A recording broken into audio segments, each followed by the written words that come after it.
రాజధాని నిర్మాణాన్ని అభాసుపాలు చేసేందుకు ప్రతిపక్ష నేత జగన్ బృందం కుట్ర పన్నుతోందని ఎస్సీ ఎస్టీ సంక్షేమ శాఖ మంత్రి నక్కా ఆనందబాబు ఆరోపించారు. వర్షపు నీరు ప్రతిపక్ష నేత ఛాంబర్లోకి వస్తే శాసనసభ సిబ్బందికి వైకాపా ఎందుకు ఫిర్యాదు చేయలేదని ప్రశ్నించారు. వీడియో తీసి సామాజిక మాధ్యమాల్లో ప్రచారం చేయడంలో ఆంతర్యమేంటన్నారు. వర్షాలు పడి రైతులు ఆనందంగా ఉంటే జగన్ తట్టుకోలేకపోతున్నారని ఆనందబాబు ఆక్షేపించారు.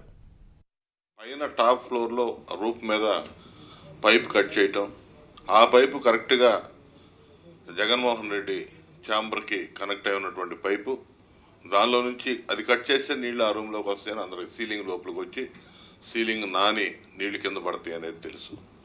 అది తెలిసిన వ్యక్తులే చేశారనేది క్లియర్ గా అర్థం అవుతా ఉంది. ఆ మనుషులు ఎప్పుడుంటారు, వాళ్ళ ఛాంబర్ సంబంధించి ఆ పార్టీకి సంబంధించి ఎప్పుడు ముగ్గురు మనుషులు అక్కడ డ్యూటీలో ఉంటారు, వాళ్లే చేసి ఉండాలి.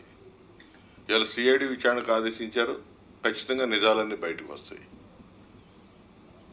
అసలు ఇటువంటిది వర్షం కురిసి రాష్ట్రం అంతా సంతోషంగా ఉన్నటువంటి పరిస్థితుల్లో అసెంబ్లీలో ఒక భవనానికి నీళ్లు కురిసి తడిచిపోయి ముద్దయిపోయిందని చెప్పి ఇక్కడేదో జరిగిపోయింది, అవినీతి జరిగిపోయిందని గగ్గోలు పెట్టి యాగి చేసేటటువంటి ప్రతిపక్ష పార్టీ విధానాలు మార్చుకోవాలి.